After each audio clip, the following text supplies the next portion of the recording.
Quem vem pra brincar aí? Quem vem pra brincar?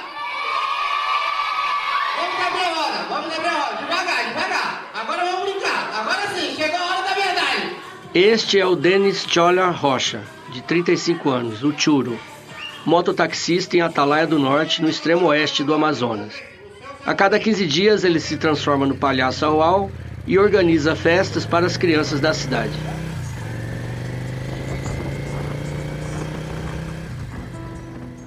Peruano de nascimento e radicado em Atalaia desde 1998, o Churo coleta doações de comerciantes da cidade para promover a cada 2 semanas uma apresentação aberta ao público em algum espaço cedido.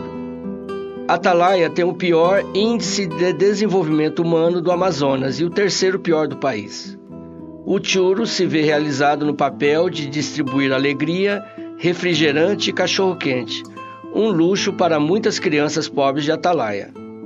Mas você deve estar se perguntando por que, neste episódio em que vamos tratar da morte de Bruno Pereira e Dom Phillips, começamos pela história do Churo. Nós vamos chegar lá. Em um quarto de hotel em Atalaia, o Churo aceitou gravar um longo e impressionante depoimento sobre a sua vida passada, segundo ele já deixada para trás, no crime, na região de Atalaia, Benjamin Constant e Tabatinga, no entorno da terra indígena Vale do Javari. Chorou em diversos momentos. O Churo quer passar uma mensagem de otimismo às crianças, tentar mantê-las afastadas da marginalidade e passar a sua mensagem de que há vida depois do crime. Ele disse que começou a traficar drogas em Atalaia por estímulo do próprio pai. Quando ele tinha cerca de 14 anos de idade, ganhou do pai uma bicicleta. O Churo achou que era um presente para se divertir, que nada era para ajudar o pai a entregar a droga. Com 15 anos já comecei a comprar 100 gramas. Então quando meu pai não tinha droga, eu já abastecia a bocada. Então eu comecei a ganhar dinheiro com isso. 16 anos, 17 anos fui indo. Então eu chegou um tempo que eu ia emprestar dinheiro para meu pai.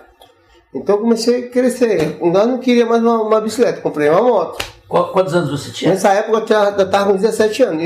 Eu estava com 3 anos de Tabatinho e já comprei uma moto para mim, porque eu comecei a ganhar dinheiro com o tráfico. E quanto você girava na semana, no mês? Quanto você lucrava? Na época, eu comprava 100 gramas em Tabatinho, que na época a droga ela era barata. Na época eu comprava 100 gramas por R$150. Porém, eu distribuía nas bocadas, cada grama R$50. Então, de R$150 de 100 gramas, eu tirava R$500. Isso eu deixava na bocada. Eu comprava R$150 100 gramas. Então eu deixava afiado nas pessoas assim, 10 gramas aqui, 10 gramas ali, tudo a R$50. O Churo acabou preso em 2008 e foi solto em 2009. A partir de então, seus crimes ficaram ainda mais graves. Nessa época, ele até ganhou um outro apelido, o Louco. Em 2009, fiz uma viagem para Belém do Pará, justamente com todos os papéis que me deram. Eu fui para Belém do Pará levando mais drogas, ganhei 31 mil, voltei para ativa. A doença, me esqueci da doença. Aí fiquei lá e comecei a fazer assalto. Comecei a ter proposta de matar gente. Eu fiz. Como eu digo, eu tive uma vida perversa, estava tinha. Mas tem gente por dinheiro. Mas eu era conhecido de louco. Um exemplo, alguém mexia com a sua esposa. Cara, eu conheço um moleque, o moleque é atitude, o moleque é louco. Tu falou pra ele, vai lá na hora, quebra o cara da hora. E as pessoas começaram a me ligar. Pessoas do bem. Você chegou a matar quantas pessoas? Cara, eu matei 6 pessoas. 6. Que eu se lembro, entendeu? Hoje o Churo organiza as festas para crianças, segundo ele, como uma forma de mostrar que mudou. Ele quer trazer alegria aos pequenos, lembrando a criança pobre que ele foi. Hoje eu poder fazer isso representa muitas coisas que eu não tive. Então se hoje em dia eu posso dar, e através de pedir, através de doações que me dão, poder fazer essa alegria com as crianças, cara, isso me sinto realizado, porque é como eu sempre digo para muita gente, a vida, tudo é possível, é só você querer. Então se você pensa no melhor, você vai ser o melhor. Só é você se dedicar a isso e ser determinado, porque existe vida após do crime, entendeu? E hoje em dia eu tô aqui, me divertindo, divirto as crianças, divirto os outros e não preciso ser mal, nem andar armado para me ter respeito, sim, só minha solidariedade e meu jeito de ser, porque o que prevalece pra gente é a humildade e o respeito.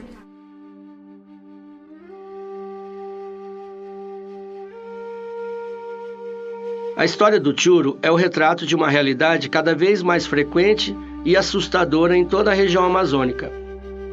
Jovens pobres, sem perspectivas de emprego e de futuro, são cada vez mais cooptados pelo crime organizado. O narcotráfico avança a passos largos, principalmente nas regiões de fronteira. Facções criminosas de São Paulo e do Rio de Janeiro ganham espaço e transportam a droga pelos rios, onde a ação da polícia e das Forças Armadas é falha ou inexistente. O Vale do Javari, na fronteira com a Colômbia e o Peru, está bem no centro desse imenso desafio para a segurança pública. De acordo com as investigações da polícia, o crime organizado financia ou se infiltra nos esquemas de roubo de peixes e outros animais dentro da terra indígena.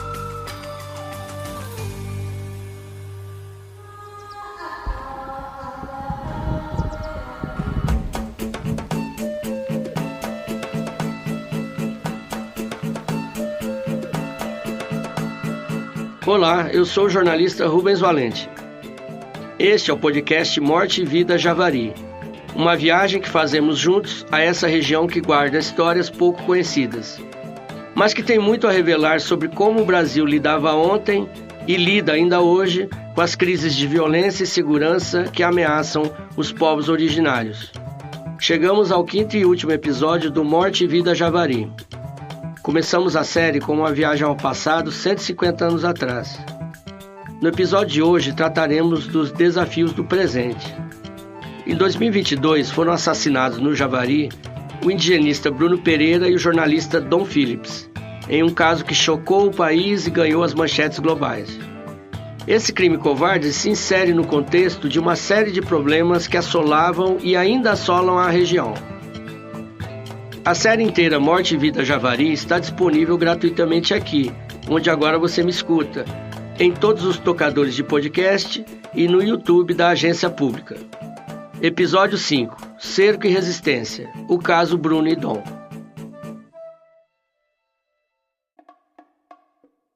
Fomos atrás de raízes mais antigas que poderiam ajudar a entender o contexto social do assassinato de Bruno e Dom.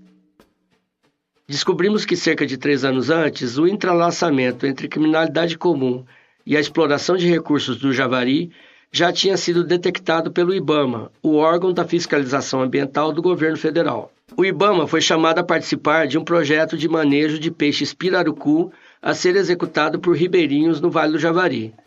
Ao iniciar as discussões sobre o projeto, porém, o órgão decidiu recuar. Lá nós não fomos porque, no primeiro momento, eu tive, depois de tudo, já como técnico, sem estar mais como superintendente, como técnico, eu fui há cerca de uns 3 anos atrás, lá, 2 anos, 3 anos, 2 e meio, 3 anos, eu fui ver esse projeto lá. Fui ver e não recomendei porque o tráfico de drogas estava inserido naquele projeto, nas comunidades.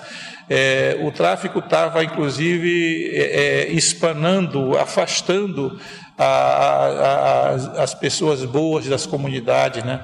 Este é o Hamilton Casara, um dos mais experientes servidores do IBAMA no Amazonas, que já foi deputado federal e presidente do órgão no governo Fernando Henrique Cardoso. De que forma que o tráfico estava atrapalhando o projeto?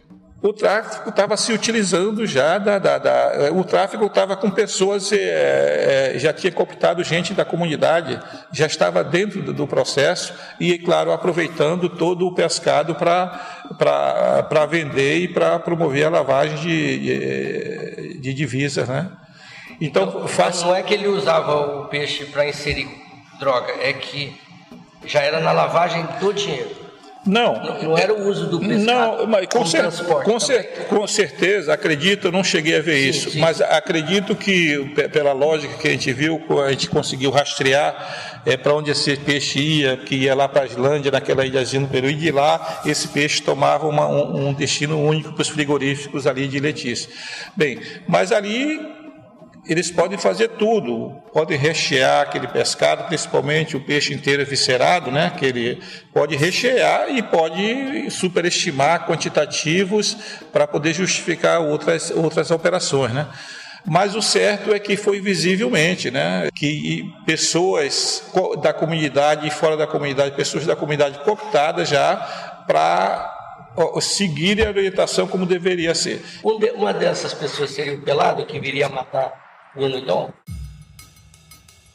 Eu não conseguiria te falar exatamente isso, mas nitidamente foi o motivo da não recomendação naquele ano para suspender, para se começar direito aquilo, foi esse o motivo do tráfico envolvido com aquilo. Ou seja, o problema ali, o buraco é mais embaixo. Né? E ali outra coisa, e eles usavam de todas os meios que eles tinham para pressionar a base da FUNAI, já lá naquela base grande, e utilizavam os furos do rio, do Itacoali, para entrar na terra indígena para fazer a pesca ilegal também. Esse mesmo grupo. Agora, tendo presença do Estado, tem que fortalecer aquela base da FUNAI ali, tem que ter um contingente ajudando a FUNAI, colocando gente do IBAMA, colocando gente da Força Nacional ali, da Polícia Federal, para que a comunidade se sinta à vontade a praticar o manejo. O interesse do crime organizado na região do Javari é como uma bomba relógio. Comunidades carentes de tudo são presas fáceis para as promessas de lucro rápido. Enquanto trabalhávamos neste podcast, eu e o documentarista José Medeiros encontramos no asfalto de uma rua movimentada de Atalaia do Norte, a Estrada do Boia, uma pichação que acabara de ser feita com spray azul das iniciais do Comando Vermelho do Rio de Janeiro. Eu também encontrei pichações do gênero na cidade vizinha de Benjamin Constant. Esses sinais, em uma região empobrecida, não podem ser desconsiderados quando nós olhamos para as ameaças e os atos de violência cometidos contra defensores da terra indígena Vale do Javari.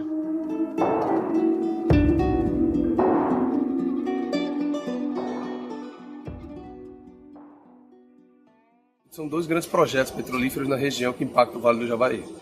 Então, os Mato Serra estão discutindo isso aqui há pelo menos 8 anos, 7, 8 anos, que eles discutem petróleo na região do Jaquirã. De repente, eles foram surpreendidos com a notícia que a ANP, no território brasileiro, na região sul da terra indígena, não tão próximo aqui dos Maiurunas, dos Mato Serra, mais próximo dos Marubos, também tinha um projeto da ANP para leiloar blocos petrolíferos. Este foi o indigenista Bruno Pereira me concedendo uma entrevista na terra indígena Vale do Javari em 2013, 9 anos antes do seu assassinato. Ele havia me dado uma carona num avião contratado pela FUNAI para participar de uma assembleia do povo indígena Maioruna, lá no extremo oeste da terra indígena, já na fronteira com o Peru. Os Maioruna estavam indignados com os planos da Petrobras para pesquisa de óleo e gás na região. Os indígenas rejeitavam, e o Bruno queria me mostrar essa manifestação para que eu fizesse uma reportagem a respeito. Eu entendi que era uma maneira que ele encontrou de alertar a sociedade e o governo sobre os problemas que a Petrobras criaria na região. Ao mesmo tempo, eu já fazia pesquisas para um livro que estava escrevendo, que lançaria em 2017, sobre o impacto da ditadura civil-militar nos povos indígenas. As consequências da ditadura sobre os indígenas do Javari, nós já contamos aqui no segundo episódio deste podcast. Na época da viagem de 2013, o Bruno tinha apenas 3 anos de trabalho na FUNAI, mas não me parecia inexperiente de jeito nenhum. Ele vivia em constante atividade, com vários planos em andamento e muito bem informado sobre tudo o que se passava dentro do Javari.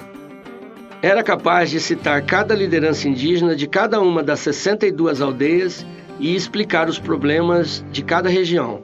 Ficava clara para mim a sua defesa incondicional dos direitos indígenas. O Bruno era extremamente comprometido com a profissão de indigenista. Com o passar dos anos, nos falamos com mais frequência até o mês de junho de 2022, quando o inimaginável aconteceu.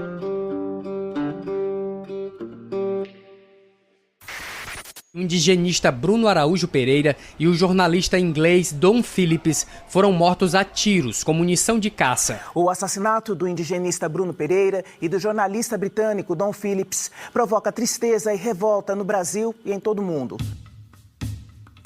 Nos primeiros 4 episódios deste podcast, narramos diversos massacres e atos de violência contra os povos indígenas que viviam e defendiam o Vale do Javari. No entanto, durante o governo de Jair Bolsonaro, a partir de janeiro de 2019, esse padrão de violência sofreu uma mudança brutal. pela primeira vez um defensor não indígena foi assassinado, Maxiel Pereira dos Santos, aos 35 anos. Em 6 de setembro de 2019, Maxiel estava andando de moto com sua esposa em uma rua de Tabatinga, cidade vizinha do Javari, quando foi atingido por um tiro na cabeça e morreu. Maxiel era um dos funcionários da FUNAI que mais se destacava nas ações de proteção à terra indígena Vale do Javari, liderando apreensões de pescado ilegal e participando de operações da Polícia Federal. A morte de Maxiel jamais foi esclarecida pela polícia. As características do seu assassinato mostram uma ação planejada em detalhes, com todos os indícios de um crime encomendado. Por exemplo, a Polícia Federal apontou que ele foi seguido pelos motoqueiros desde que deixou a casa da sua irmã na periferia de Tabatinga. A falta de punição para os assassinos de Maxiel deixou mais vulneráveis os indígenas e indigenistas que lutavam pela preservação do Vale do Javari. O governo de extrema-direita de Jair Bolsonaro fez pouco caso do assassinato. Os servidores públicos foram deixados ao relento, em meio ao aumento das invasões da terra indígena. Naquela época, o Bruno Pereira morava e trabalhava em Brasília. Apenas um mês depois do assassinato de Maxiel, o Bruno foi exonerado pela presidência da FUNAI da coordenação dos povos indígenas isolados no órgão indigenista na capital federal. Ele tinha acabado de conduzir uma operação contra garimpeiros na terra indígena Vale do Javari. Em um áudio que ele me mandou 3 meses antes do seu assassinato, o Bruno narrou a perseguição que estava sofrendo dentro do governo Bolsonaro. Saiu o parecer da CGU dizendo que tinha conflito de interesse, né? Eles alegam isso, que eu estava tendo conflito de interesse porque estava exercendo atividade de fiscalização ambiental junto com a Univaja, quando isso é uma atribuição que eu tenho na FUNAI, entende? Eles estão alegando que de acordo com... É tosco pra caralho, velho. É nítida perseguição, sabe, Rubens? Depois que Luiz Inácio Lula da Silva tomou posse na presidência da República em janeiro de 2023, a FUNAI soltou uma nota na qual informou que Bruno Pereira sofreu perseguição dentro do órgão que deveria protegê-lo e foi exonerado de sua função de confiança por incomodar criminosos. Foi uma forma de restabelecer a verdade.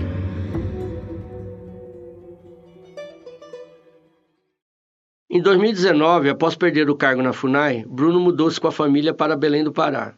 Em 2021, ele recebeu um convite da Univaja, a principal organização indígena do Javari, para trabalhar na proteção da terra indígena que ele conhecia muito bem.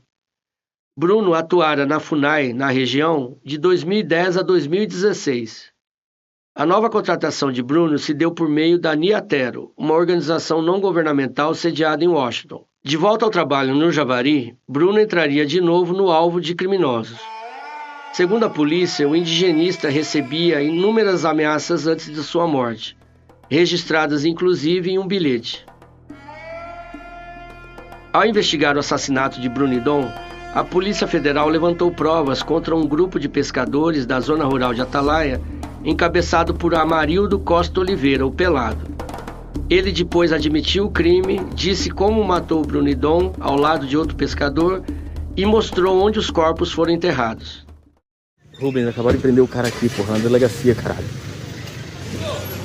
Tá bom. Prenderam um cara na delegacia, vem pra cá. Os 2 suspeitos presos pelo desaparecimento do indigenista brasileiro Bruno Pereira e do jornalista inglês Don Phillips confessaram nesta quarta-feira o assassinato das vítimas. Amarildo da Costa de Oliveira, conhecido como Pelado, e o irmão dele, Ozenei da Costa Oliveira, o dos Santos, admitiram o crime e foram levados pela Polícia Federal para a área de buscas pela dupla. O terceiro suspeito pelo envolvimento na morte de Dom Philip e Bruno Araújo se entregou agora há pouco à polícia. O nome dele é Jefferson da Silva Lima. Ele é conhecido como Pelado da Dinha e foi preso em Atalaia do Norte, no Amazonas.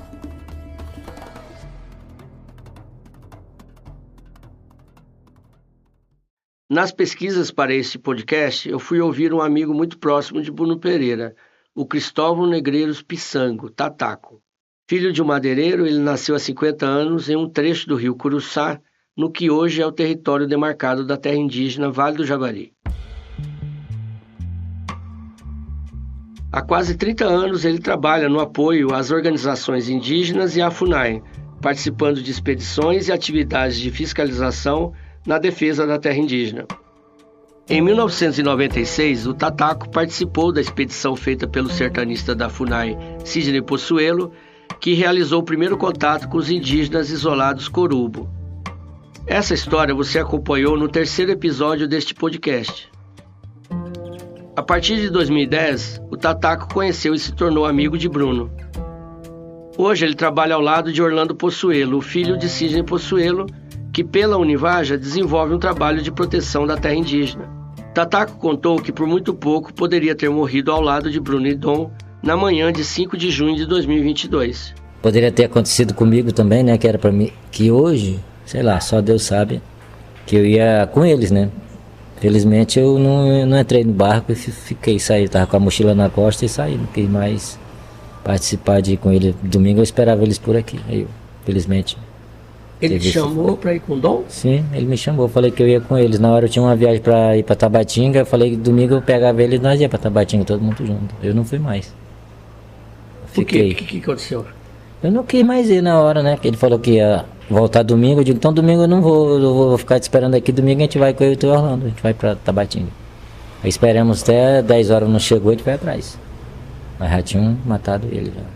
Você chegou a fazer a mochila? Sim, eu tava com a mochila na costa já.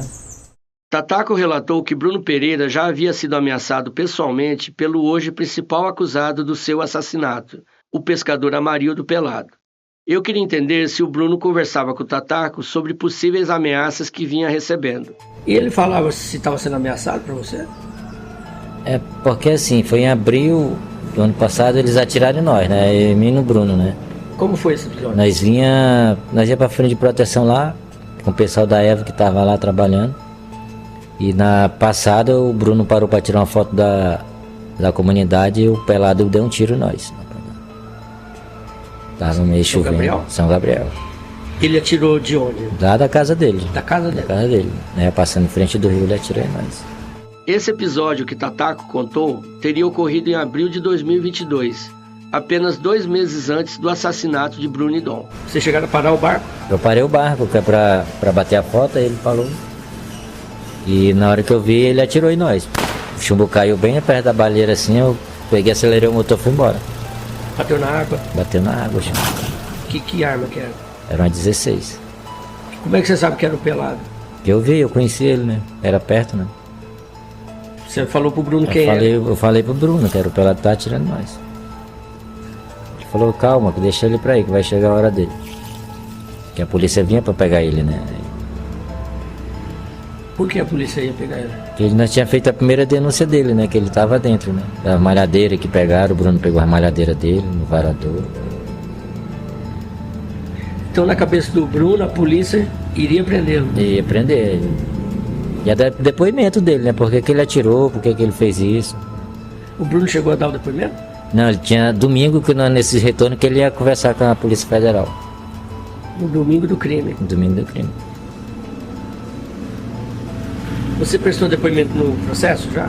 Não, ainda não. Por que não te chamaram? Não sei por que não me chamaram, mas isso aí não... Mas esse episódio do tiro tá no processo? Não, ele não relatou também não. Ele não relatou. Por que será? Eu não sei, porque ele falou que ia fazer a denúncia. Eu esperei ele fazer a denúncia dele, né? Tataco vive hoje em constante estado de vigilância. Também porque ele já foi agredido em plena praça pública de Atalaia, a maior e mais frequentada da cidade. Foi dia 19 de abril, dia do índio, né? Nós estávamos aqui na Univaja, ajeitando, dando apoio ao pessoal que estão fazendo a festa do dia do índio, aí nós ia aí pra praça comer uma pizza, né? Eu, meu filho, a mulher do Orlando e o Valdir, a mulher dele. Aí eu não sabia de nada, o cara chegou e falou, ó, você que é o que tá denunciando nós lá na terra indígena. Falei, eu pensei que ele era brincadeira dele, né? Que eu não ando falando nada pra ninguém. Ele já foi, eu saí da moto, ele já foi me dando um soco. Aí eu fui pra porrada com ele ainda. Ele me ameaçou de me dar um tiro na minha cara. E falou que ia morrer assim que nem o Maxwell morreu. E hoje o processo tá rolando contra ele, né? Ele tá se vendo agoniado aí, tá? Já chorou bastante, que não tinha nada a ver com isso, que tava bebido. Pra mim tanto faz. E ele também, você encontra ele na rua? Encontra ele na rua, ele não fala comigo não. A sua situação é delicada também. Muito delicada. Você se cuida? Eu me cuido sim, demais, né? Que sempre a gente tem que andar como a gente tem que... É por isso que eu evito de sair, né? Eu não... Muito raro eu ir pra praça, tomar um negócio comer ali, eu não vou mais. Eu percebi que eu não te vejo mais, porque há um ano você saía mais, né? Saía. Eu não te vi mais na noite, não, assim. Eu não saio não. Foi decisão mesmo? É, decisão minha mesmo. O caso do Tataco não é isolado. Diversas pessoas de Atalaia e região empenhadas na proteção da terra indígena Vale do Javari se encontram forçadas a conviver no dia a dia da cidade com as próprias fontes das ameaças, como pescadores e caçadores clandestinos. A isso se soma a falta de perspectivas de uma juventude urbana, inclusive indígena, que pode ser uma presa fácil para o crime. Como agravante do cenário, indígenas que ajudam na proteção do território também frequentam a cidade e podem se tornar alvo das ameaças. O processo tende a ficar mais sério porque é cada vez mais comum o êxodo de indígenas das aldeias para as zonas urbanas de Atalaia, Benjamim e Tabatinga. Nós temos que preservar e proteger o nosso território. Então, o deslocamento para morar aqui na cidade, isso não é bom para a gente. Não é bom, porque muitas das vezes, assim como a gente tem outras pessoas já conhecem o mundo do branco, vai se adaptar, legal, começar a estudar e querer ficar aqui na cidade. Isso para nós é uma perda na aldeia e nós não queremos que aconteça isso. Esta é a Feliciana Canamari, uma importante liderança indígena do Javari. E tem outros alunos que podem cair no mundo das drogas, prostituição, esses tipos, pode adaptar. Isso é a nossa preocupação. Por isso sempre a gente orienta para permanecer na nossa aldeia, preservar nossas culturas, nossos jovens, ensinar, dar continuidade no nosso conhecimento do mundo originário do nosso povo. E até então é por isso que não tem muito... a gente não mora muito aqui, só mais representante, filho de representante, né, que mora aqui na cidade. Então, ali do barco, por que eles ficam mais num barquinho? Eles deslocam da aldeia para vir resolver algo aqui na cidade. Porque na aldeia a gente não tem cartório, a gente tem um OBS básico dos básicos, entendeu? Aqui é um hospital, aqui é cartório, aqui é Bolsa Família, tudo. E lá na aldeia não tem isso. E muitas das vezes eles descem para resolver esse problema. Onde eles não têm uma casa de apoio. Isso o Estado podia fazer. Entendeu? Fazer uma casa de apoio, ou senão uma balsa estruturada para receber essa família, dar uma assistência adequada para eles resolverem o problema dele para retornarem à sua aldeia de origem. E isso não acontece. E finda que eu já tenho um pouco muito de dificuldade de palavra técnica como vocês, que eu já fui na porta de uma escola querer aprender coisa do branco com meus esforços e mesmo assim eu tenho dificuldade em palavras técnicas. Avalie um aldeado que fala mais a sua língua, vim querer resolver essas coisas, tentar explicar para aquela pessoa o que ela veio fazer, ela tem dificuldade, finda que as pessoas não entendem direito e finda que vai levando e finda que acontece muitas coisas aí na beira, como doença, né? As crianças adoecem e ficam, às vezes vão para o hospital, vão sofrendo cada dia. Isso é muito preocupante para a gente. Enquanto do movimento aqui, a gente já sempre tem, a gente já fizemos muita reunião com o prefeito mesmo.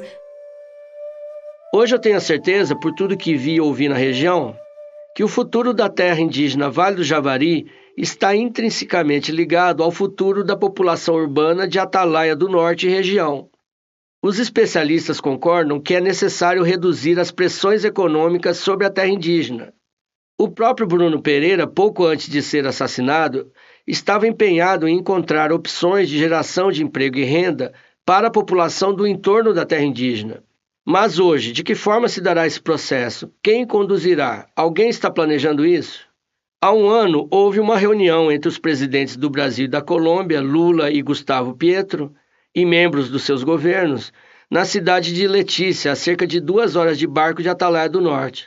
Nós fomos até lá, participamos de uma entrevista coletiva da ministra do Meio Ambiente, Marina Silva, e da ministra dos Povos Indígenas, Sônia Guajajara. Ministra Sônia, boa tarde. Rubens, da Agência Pública. Ministra, em junho completou-se 1 ano da morte de Bruno e Dom no Vale do Javari. No entanto, continuam as denúncias de invasão no território e também denúncias de que as Forças Armadas não têm coibido o crime na região de fronteira nos pelotões. Qual o plano do governo para o Vale do Javari, ministra? É um ano do assassinato de Dom Filipe Bruno Pereira e 6 meses desde o governo, né? Então nós podemos considerar aqui o plano que nós estamos agora elaborando e já em algumas áreas sendo efetuado, né, para combater a criminalidade na região de fronteira e também nos territórios indígenas. No Vale do Javari já há um monitoramento ali permanente dentro do planejamento da FUNAI, né, com a presença já de contratos temporários e servidores da FUNAI que estão ali, né, fazendo essa fiscalização permanente. Foi realizada essa visita lá na região do Vale do Javari e a elaboração de um plano compartilhado com o Ministério do Meio Ambiente, né, com o Ministério do IBAMA, o Ministério da Justiça, com a Polícia Federal, a Polícia Rodoviária Federal, o Ministério da Defesa, né, e com as organizações indígenas. Então nós estamos agora com várias operações em curso, já atendendo, né, 7 terras indígenas, que é a terra indígena Yanomami, né, já iniciando também na terra indígena Urucu, Caiapó, Urueuauau, né. Então, o Vale do Javari está dentro desse plano macro, né, para que a gente possa estar logo em seguida dando, né, esse início dessa fiscalização e monitoramento para trazer a segurança para os povos indígenas, servidores e servidoras da FUNAI nessa região. Me chamou a atenção que a ministra nada falou sobre um plano de desenvolvimento econômico autossustentável para a região. Nós também encontramos no Hotel Itabatinga o diretor de proteção ambiental do IBAMA em Brasília, o biólogo Jair Schmidt, considerado o número 2 no órgão ambientalista. Ele fazia parte da comitiva do governo brasileiro. E nesse cenário, qual é o plano para o Vale do Javari? Há alguma estratégia do IBAMA para coibir pesca, madeira, caça? A região do Vale do Javari é extremamente estratégica para o meio ambiente, né? Por vários aspectos, além das terras indígenas, das terras indígenas e outras áreas sensíveis que temos no lado brasileiro. A gente não pode esquecer que é uma região de tríplice fronteira, né? E o papel do IBAMA também é atuar na fiscalização, no controle ambiental na região fronteiriça, tá? Então, os planos da instituição é reabrir a unidade técnica, né, o escritório do IBAMA, que já tinha em Tabatinga, aparelhar ele, criar condições e, sobretudo, ali dispor de uma boa equipe de trabalho para que tenha essa presença mais ativa, mais efetiva e combatendo todos esses crimes ambientais que aqui ocorrem. Porque hoje o escritório do IBAMA está a 1.000 quilômetros do Vale do Javari, que é o escritório mais próximo é em Manaus, né? O que aconteceu em Humaitá e o que aconteceu nesse recuo? Por que o recuo do IBAMA na região amazônica em especial? Nessa região aqui. Humaitá também, que é uma outra unidade estratégica, ela foi destruída, ela foi queimada, inclusive por invasores lá em 2018, né? E agora nós precisamos retomá-la também, é uma unidade estratégica ali na frente de combate ao desmatamento, que pega o sul do Amazonas. Lembrando que o Amazonas também tem se destacado como um estado que tem aumentado muito o desmatamento nos últimos anos. Então, faz-se necessário a instituição estar preparada, estar equipada e atuante naquela região. Esse caso de Humaitá e aqui Tabatinga, na verdade, fez parte do processo de desmonte da instituição, né, com a redução de quadros de servidores e o fechamento de unidades estratégicas como essas duas. Então, uma das medidas importantes que nós queremos fazer, além de reabrir a unidade de Tabatinga, também devemos reabrir a unidade de Humaitá. E o nosso principal problema a ser superado nisso é esse déficit de servidores. O IBAMA já fez um pedido de concurso público, né? Está aguardando a análise do Ministério da Gestão e Inovação, E a expectativa é assim que tão logo a gente já tenha autorizado esse concurso, tenhamos alguns servidores a mais na instituição, a gente deva reabrir essas unidades. 2 anos depois da morte de Bruno e Dom, agora em junho de 2024, o Beto Marubo, uma liderança do movimento indígena no Vale do Javari, faz uma dura crítica sobre as respostas dadas até agora pelo governo. Depois de 2 anos, infelizmente, a gente não viu algo concreto em termos de providências do Estado brasileiro, do governo brasileiro, né? Isso é um tremendo descaso, né? Já que essa mesma atitude, esse mesmo constrangimento brasileiro, podemos dizer assim, era feito pelo governo Bolsonaro. Então, o que o governo Bolsonaro fez na época? Começou a mentir, começou a enganar, começou a tratar o caso, né, desdenhando que eles eram irresponsáveis, etc. Então, mudou-se pouca coisa dessa retórica. Não temos algo concreto com que eu possa dizer e comemorar. Não, algo vem sendo feito na minha terra, nesse novo contexto, com um novo governo, com novas perspectivas. Infelizmente, não temos nada a comemorar. O que acontece no Vale do Javari é que, com a ausência do Estado, né, esse vácuo da atuação estatal tem sido ocupado pelos criminosos transnacionais que atuam na fronteira brasileira. E que isso também não é novidade nenhuma para as autoridades, né? E isso se transforma em violência, né, em perseguição e assassinatos, né, como aconteceu no caso do Dom e do Bruno. A gente precisa de uma atuação do Estado conjunta, né, interagência com a participação do Exército, da Polícia Federal, do IBAMA, o fortalecimento da FUNAI na minha terra. A FUNAI é um órgão vital para os índios isolados hoje no Brasil.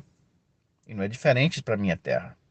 O IBAMA é importante nesse processo também, mas de uma atuação interagência, uma atuação do Estado. A gente esperava que todas as instituições, o Exército, a Marinha, né, também atuassem de forma conjunta, né, numa perspectiva de investigar essas quadrilhas que atuam no território brasileiro, né, sejam elas transnacionais, locais ou regionais, né, para se voltar à normalidade e combater, né, ativamente os crimes ambientais e correlatos nessa área. Hoje eu entendo que as respostas do Estado brasileiro aos desafios sobre o futuro do Vale do Javari têm que passar por respostas para o futuro da juventude de Atalaia, Benjamin e Tabatinga. Se o país não cuidar do entorno do território, os indígenas vão continuar sofrendo com invasões e ameaças.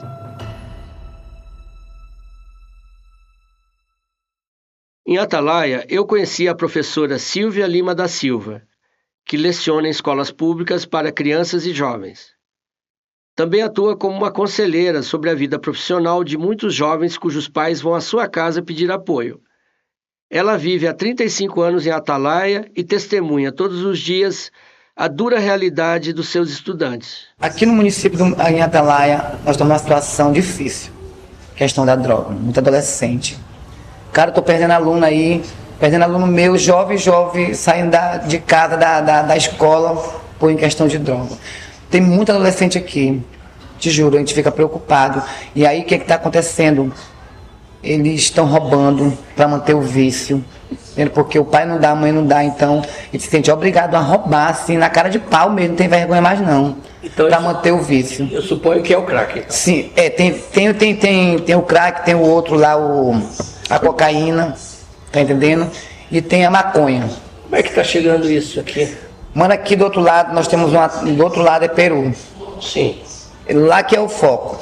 Mas até então a gente tem a visão de que é um local de plantio aqui, né? Sim. Mas pelo jeito não é só plantio. Eles estão fabricando, sim, refinando. Sim, eles trazem para cá, o cara pega, tem várias pessoas que vendem. Se trazem para cá, então tá passando já refinado pelo rio? Sim. Da infância até a juventude, a professora Silvia sentiu na própria pele o preconceito e a discriminação por ser transexual. mas aos poucos foi conquistando seu espaço na sociedade de Atalaia. Disse que hoje se sente respeitada e querida pela população. Há poucos anos, contudo, ela era reprimida quando decidia ir ao trabalho trajando roupas femininas. Eu tive uma gestora que ela não deixava eu ir de mulher. Entendendo? Ela dizia não. E eu disse, não, eu quero ir. E eu tinha uma coordenadora que ela era do interior, que ela mora em professora Antônia Ramos. Ela chegou e eu tive que conversar com ela sobre essa situação. Professora, eu estou em pleno século XXI e eu tenho o direito de ir chegar do jeito que eu quero. Eu disse, ela disse, o que está acontecendo, professor? Eu disse, a gestora, não, está proibindo o meu vestimento na escola. Isso está me deixando muito chateado. Então está me deixando constrangido na frente dos meus alunos. Ela foi lá, ela disse, negativo. Ele pode vir do jeito que ele quiser. O importante é ele dar a aula dele aqui e ser respeitado. Você, como uma gestora, você não pode fazer isso. Venha, professor, do jeito que você se sentir bem, do jeito que você quiser. Aí foi quando eu comecei, né, em questão do meu vestimento, quem eu sou, o que eu sou, o que eu faço. Então, que nem eu disse para ele, caráter, reputação, ninguém dá, você constrói. E não tenha vergonha do que você quer ser. Se você quer ser, siga em frente. Não abaixe sua cabeça, não. Tá entendendo? Porque são vários fatores que a gente enfrenta na sociedade, né? Ainda mais lá para fora você vê no jornal, eles matam porque é isso e aquilo, não aceitam. Os pais não querem porque não querem professor gay, não querem professor trans, lá para fora tiram da sala, às vezes matam eles lá, tem muita morte de mulher trans, né? Ainda bem que aqui nós não temos isso, graças a Deus. E aqui o respeito é muito grande por mim, onde eu chego eu sou bem respeitado, mas para isso eu vim lá de baixo. Conquistei meu espaço.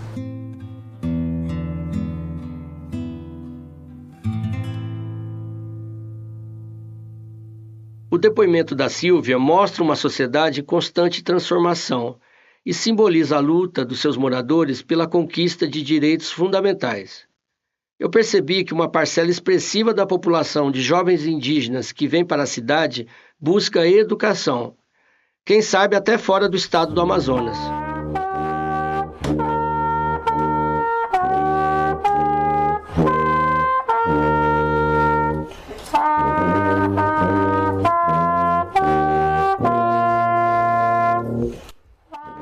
Este que você ouve tocando tuba é o jovem Gabriel Maioruna, de 16 anos. No trompete está seu irmão mais novo, Charles Taquá. Eles tocam uma música que aprenderam na Igreja Congregação Cristã do Brasil, o hino religioso número 447. Gabriel, nascido na terra indígena do Javari e radicado em Atalaia, estava pedindo apoio da Univaja ou da Prefeitura para conseguir passagens aéreas e ajuda financeira a fim de começar os estudos, quem sabe, no Paraná, ou pode ser na Bolívia. Primeiro ele disse que buscaria medicina, depois falou em educação física. Ô Gabriel, ontem você estava procurando o apoio, né? Evoluiu de ontem para hoje? A questão da sua passagem? Ainda não consegui, mas ainda estou esperando o prefeito.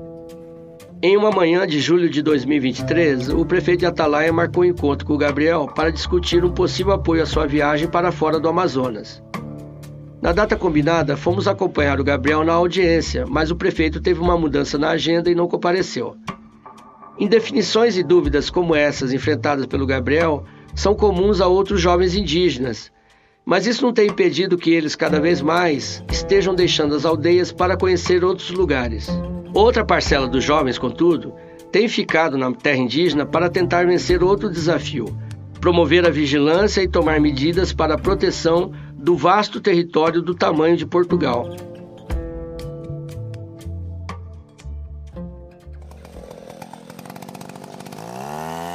Essas são motosserras usadas por uma turma de indígenas da Univaja, a principal organização indígena do Javari, para a chamada aviventação dos limites da terra indígena. Isso na prática é o seguinte: a equipe passa meses na floresta cortando o mato que encobriu as pilastras de concreto colocadas pela FUNAI em 2001 e que demarcam o limite do território. A limpeza serve para advertir novamente aos invasores de que a terra é indígena. As expedições também funcionam para mapear, a partir das observações de campo, as principais ameaças ao território. Depois dos assassinatos de Bruno e Dom, a Univaja não recuou nesse papel, muito pelo contrário, o intensificou. Ela continuou formando e treinando as EVUs, Equipes de Vigilância da Univaja. Essas expedições têm sido lideradas por 2 indigenistas, o Orlando Possuelo há mais tempo, desde 2021, e o Carlos Travassos, que chegou ao Javari em 2022, exatamente com a tarefa de substituir o papel desempenhado pelo Bruno Pereira. Filho do sertanista Sidney Possuelo, o Orlando conhece o Javari desde o início dos anos 2000. Ele, Travassos e dezenas de indígenas passam meses a fio dentro da terra indígena. Até julho de 2023, as turmas da EVU já haviam limpado 200 quilômetros das divisas da terra indígena, em 4 expedições com 24 indígenas em cada uma. O Orlando diz que hoje uma das maiores preocupações sobre o futuro da terra indígena se concentra ao sul do território. Em uma das recentes expedições, ele encontrou vários caminhos abertos por caçadores clandestinos. Encontrei muito caminho, aí eu peguei alguns caminhos, fui para fora, encontrei itapiris de caça lá no Jaquirana, a cabeceira de Jaquirana, que já é perto lá do Peru. Eu encontrei do lado de fora um tapiri com 900 quilos de carne salgada, essas coisas encontram. Muito caminho de caça, e ali acaba que é uma extremidade que tem os indígenas, mas não é uma área muito de isolado, mais para o limite sudoeste, né? Mas nessa região, quando vem de Pixuna para o lado leste, por exemplo, acima de Irunepé, a gente vai fazer um pedaço de picada lá, e lá as fazendas que estão fora da terra indígena, em linha reta, elas estão a menos de 30 quilômetros das malocas dos isolados. Então é a região que mais concentra isolado aqui no Vale do Javari. Ou seja, essa fronteira sul é um barril de pólvora que uma hora pode explodir. Não, já está explodindo, na verdade. Devagarzinho vai, né? Esses limites vão sendo ultrapassados, os fazendeiros vão chegando. E aí, como uma região ali, por exemplo, próximo de Irunepé, que é habitada pelos isolados em si ali, é muito difícil da gente fazer. O controle tem que ser feito, né, ostensivamente ali nos limites, para proibir a entrada de caçadores, né, pescadores. E o garimpo também vai chegando pelaquela região. Já está chegando. Porque ali para Irunepé, dentro da terra indígena, o caminho de quem sai de Irunepé, ele vai até um igarapé que chama Jordão, que faz um pedaço do limite sul. Esse igarapé é afluente já do Jutaí. E a gente sabe que é do Jutaizinho, né? Jutaizinho que joga no Jutaí, Juruazinho, Pedro. O Juruazinho, a gente teve denúncias, ele faz limite da terra indígena. Um lado da terra indígena, outro não. E já no ano passado a gente teve a denúncia já de balsas de garimpo dentro do Juruazinho, né? O Juruazinho já joga no Jutaí, aí o Jutaí não, o Jutaí já é cheio de balsa, mas não perto da terra indígena. Agora eu fiz um sobrevoo lá, encontrei 2 a mais ou menos 20 quilômetros de distância da entrada da terra indígena, 2 balsas de garimpo. Mas isso a gente está falando agora, que os garimpeiros estão todos recuados. Como pessoa muito próxima do Bruno Pereira, o Orlando sentiu profundamente o impacto do assassinato. Na manhã do crime, em 5 de junho de 2022, era o Orlando que estava no porto de Atalaia aguardando o barco do Bruno que nunca chegou. E foram ele e as equipes da Univaja que começaram de imediato as buscas ao indigenista e ao jornalista. Passados 2 anos do assassinato, as turmas da Univaja continuam fazendo o trabalho que o Bruno procurava ajudar quando foi morto. A morte de Bruno e Dom deixou marcas profundas nos indígenas e nos não indígenas empenhados na proteção do território. Os indígenas lembram deles com emoção e admiração. Na semana após o crime, a Univaja fez uma homenagem que nós acompanhamos em Atalaia.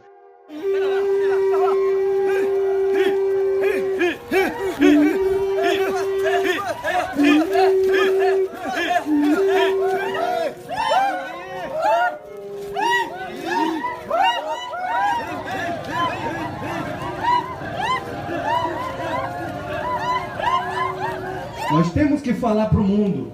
O Bruno morreu nesta terra porque ele trabalhou aqui, gostou de trabalhar aqui. Então esse canto significa é da natureza.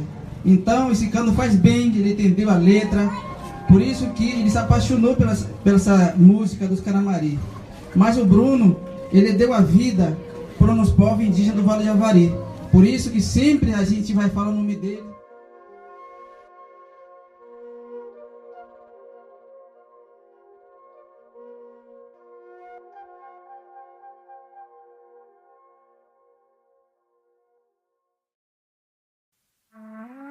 em vez de diminuir após a morte de Bruno, o trabalho dos indígenas na proteção do território aumentou.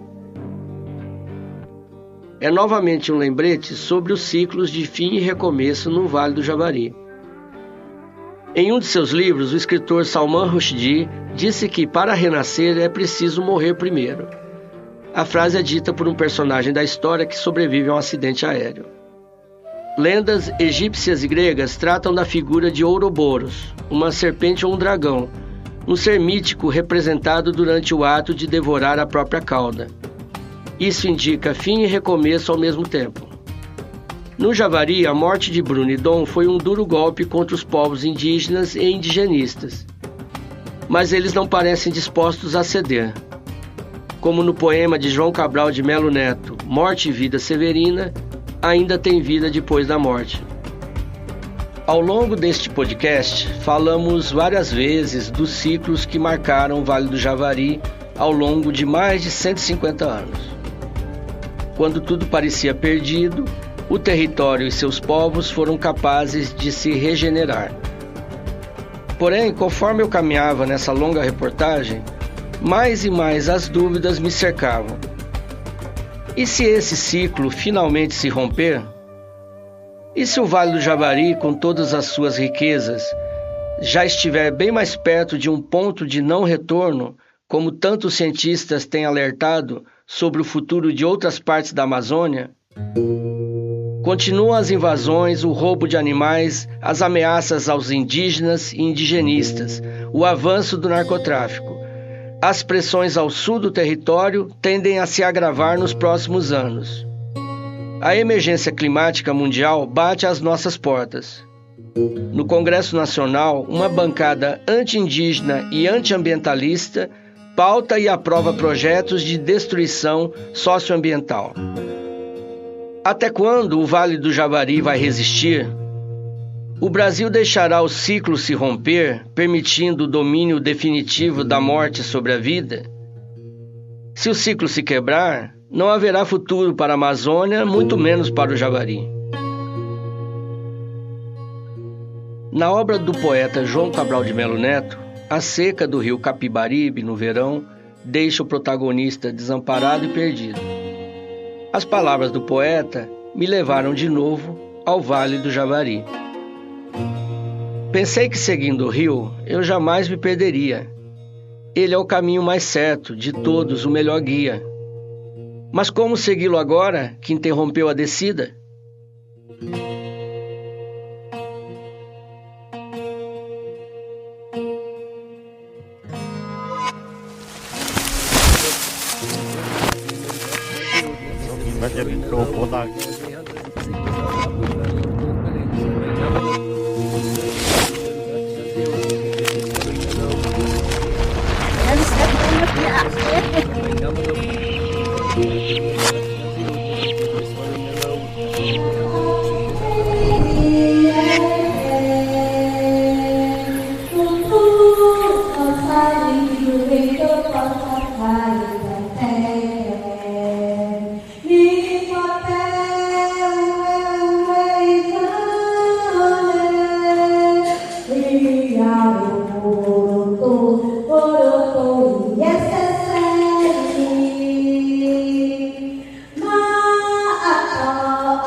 Este foi o quinto e último episódio da minissérie Morte e Vida Javari. Obrigado a você que nos acompanhou até aqui. Os demais episódios dessa série estão disponíveis em todos os tocadores de podcast e também no YouTube da Agência Pública. Se você puder, compartilhe com um amigo, uma amiga, alguém que você acha que vai se interessar. Se estiver nos ouvindo no Spotify ou na Apple, dê 5 estrelas, ou deixe o seu comentário. Vamos adorar saber o que você achou dessa série. Na pesquisa, concepção, roteiros e apresentação, temos os trabalhos de Rubens Valente. Na captação de áudio em campo, José Medeiros. Revisão de roteiro, produção e arquivo por Clarissa Levi e Estela Diogo. Na edição de som, mixagem e composição de trilha-tema, trabalhos de Ricardo Terto. A ideia original e a coordenação geral é de Tiago Domenici. Essa é uma produção da Agência Pública de Jornalismo Investigativo. Continue acompanhando os nossos trabalhos. Um abraço, até a próxima.